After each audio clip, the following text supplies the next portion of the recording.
d'abord gërëm sant bu baax coopération espagnole parce que ñoom ñoo ñu financé bii projet ñu koy woowee projet valorisation du TIFA projet bi nag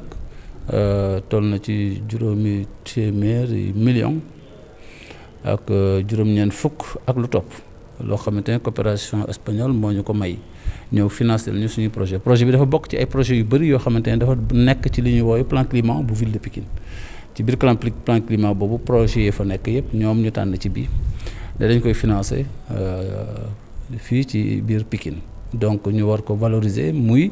la valorisation TIFA war a yegg ci ñu war a mën a jël TIFA bi transformer ko en charbon war ko transformer en brique et cetera ci boobu projet la ñuy liggéey nii actuellement et ci loolu nag ñu ciy gërëm bu baax ministère de l'environnement monsieur le ministre de l'environnement di ko remercier bu baax a baax ci taxawaay bi mu ci am ak taxawaay service am yi am vraiment ñu am ci mbégte bu baax a baax di remercier particulièrement le capitaine bi nga xam ne moom moo fi nekk conservateur ci site bi di site Technopole ci taxawaayam ci jàppaleem ci gunge ñu ci vraiment projet bi mu nekk à terme vraiment loolu moom dañ koy bamtuwaat bu baax a baax vraiment di remercier bu baax a baax capitaine ak l'ensemble des équipes yi nga xam ne ñoom ñoo nekk ak moom fii ci site bi ndax ni mu sooboo ci ànd ak ñun ci jàppale ñu ci projet bi remercier ñi nga xam ne ñoo ciy liggéey la coordination du projet ak aussi le comité de gestion bi nga xam ne ñu ngi fii bokk ci ñi nga xam ne ñoo nekk ci biir site bi mu bokk ci les aires protégées donc loolu nag ci kaw loolu projet bi waroon def benn appui institutionnel jëmale ko ci conservateur bi ak équipe am yi fi nekk moo tax tey ñu ñëwoon indil ko benn drone indil ko ay GPS indil ko ay gilet de sauvetage indil ko aussi ay gilet éclairante yoo xamante ne dina leen gën a mën a dimbali ci seen liggéey gën leen ci jàppale loolu nag muy ni ñu koy waxee ndoxteel tukulóor bi làkk wolof nag day compliqué donc muy ndoxteel ci li nga xam ne mooy suñu jëmuwaay ci jàppale ñi nga xam ne ñoo fi nekk di liggéey ci biir site bi et donc ñu xayma ko ci juróom-ñeenti millions ak lu topp muy projet bi moom moo ko indi def ko appui ci ñi nga xamante ne ñoom ñoo nekk fii ci site bi le conservateur et son équipe mais la ville de Pikine aussi je l'ai dit tout à l'heure bi ma jël kàddu wax naa ko ci ne ñun it dinañu xool ci suñu budget bu soobee yàlla ñu ngi nii ànd ak conseils yi ànd ak adjoints yi nga xamante ne yëpp ñoo fi représenté conseil municipal bi dinañu xool aussi loo xamante ne dinañ ko wax ci mën a jël pour ñëw jàppale aussi ñi nga xam ne ñoo fi nekk pour ñu gën a mën a protéger site bi waaye duñ ci yem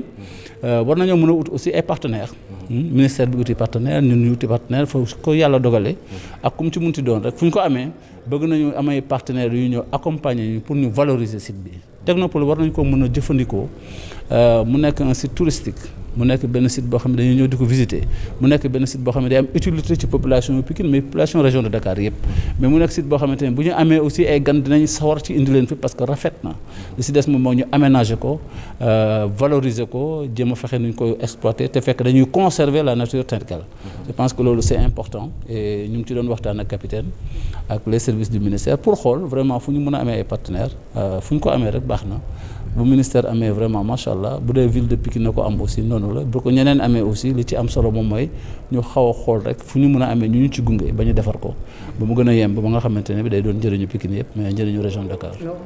waaw xam nga projet TIFA bu ngeen seetloo TIFA dafa di ay ñax yoo xamante ne yi dañuy téye ndox mi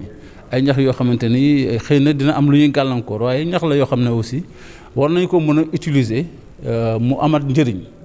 am njëriñ li moom mooy xam nga yàlla moom lu mu sàkk rek am na fu mu amee njëriñ donc lii aussi da cee bokk ba tax na TIFA bi war nañ ko mën a jël gis nañ ci nit ñi di ci liggéey di ko def këriñ boo xamante ne charbon de TIFA la nit ñi aussi di ci liggéey di ko def ay briques di ci tabax yenn maison écologique yoo xamante ne bon dafay am njëriñ bu baax a baax surtout jëm ci wàllu climat douceur bi nekk à l'intérieur loolu lépp nag war nañ ko mën a exploiter ñun xool ko ci biir projet bi loolu la ñuy def nii seet projet bi loolu buñ ko naroon def naka lay mel ak lan lay jur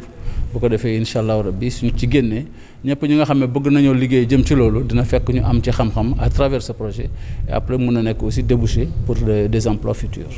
voilà. Merci, permettez-moi tout d'abord de remercier en premier la coopération espagnole qui nous a accompagnés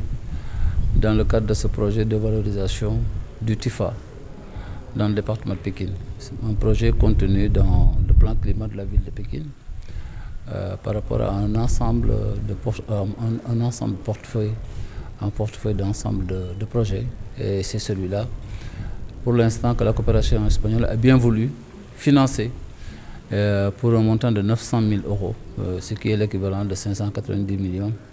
et des poussières. Et c'est dans le cadre donc de l'exécution de ce projet, en collaboration avec le ministère de l'Environnement, à travers tous ces services d'ailleurs, une occasion pour nous de remercier vraiment le ministre, de remercier l'ensemble des services du ministère de l'Environnement pour l'accompagnement qu'on a obtenu depuis le démarrage de ce projet dans le cadre des changements climatiques jusqu'à la situation actuelle que nous sommes en train de vivre en relation avec le capitaine Kabo qui est ici, représentant du ministère de l'Environnement, dans la réserve du Technopole. Aujourd'hui, on est là avec l'ensemble des membres de l'équipe en charge de la coordination de ce projet, ainsi que les membres du conseil municipal, pour une remise symbolique d'un matériel, juste un début en termes d'appui institutionnel que le projet est en train de faire pour le ministère de l'Environnement au niveau de la réserve du Technopole. Ce matériel que nous venons de remettre consiste en un drone plus des GPS, plus des gilets de sauvetage, plus des gilets éclairants, c'est ça, hein? Je pense que c'est bien ça, des gilets éclairants, et pour une valeur, je pense, globale de à peu près un peu 9 millions de francs et quelques. Donc 9 millions de francs et quelques. Appui institutionnel donc, du projet TIFA à l'endroit du ministère de l'Environnement. Aujourd'hui, on est là, venu pour cette remise symbolique que nous venons d'effectuer entre les mains du capitaine. Oui, le projet du TIFA, vous savez que le TIFA, c'est une herbe envahissante. Et nous sommes en train de la vivre. Elle a beaucoup de méfaits. Et je pense que c'est à ce niveau-là que dans le cadre des études qu'on avait faites, dans le cadre du plan climat, qu'on avait jugé nécessaire de faire un projet pour la valorisation du TIFA qui, à côté de ses méfaits, a aussi beaucoup de bienfaits. Et parmi ces bienfaits, on peut utiliser le TIFA pour faire des briques, on peut utiliser le TIFA pour faire du charbon, etc. Il y a beaucoup de choses qu'on peut tirer du TIFA. Donc, au lieu de voir seulement l'aspect destructrice de cet arbre, je pense qu'il faudrait aussi essayer d'aller vers la valorisation de ce TIFA-là. C'est ce que nous sommes en train de faire à travers ce projet et nous sommes en train de nous atteler à son exécution en faisant du TIFA une transformation en charbon, une transformation en briques et tout cela pour une utilisation meilleure dans le cadre du respect aussi de l'environnement.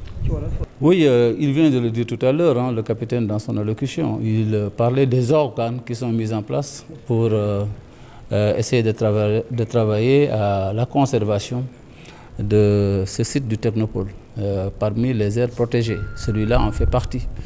Et il y a des organes, il y a un comité d'orientation et je pense que très bientôt, il venait de le dire le capitaine, cet organe-là va être mis en place. Il y a aussi à côté de cet organe le conservateur lui-même, qui est le capitaine, avec ses équipes qui sont là, représentant l'État et le ministère. Mais il y a aussi le comité de gestion qui est là, qui existe et qui est déjà mis en place. Tous ces organes-là participent un peu à la conservation de ce site qui est celui du Technopole, qui est aussi un poumon vert, comme vous venez de le dire. Et nous-mêmes, à Pékin, nous avons vraiment à cœur de trouver des solutions pour encore rendre beaucoup plus attractif le site que nous avons. Je pense qu'on a eu à visiter quelques pays où des sites pareils ont été valorisés et qui sont devenus très attractifs et où il fait vraiment bon d'aller visiter. Nous voulons aussi que celui-là soit transformé dans ce sens-là. Nous allons nous atteler tous avec le ministère, avec des partenaires éventuels, mais aussi avec la volonté de l'ensemble des maires qui polarisent le site ainsi que la ville de Pékin, Inch'Allah.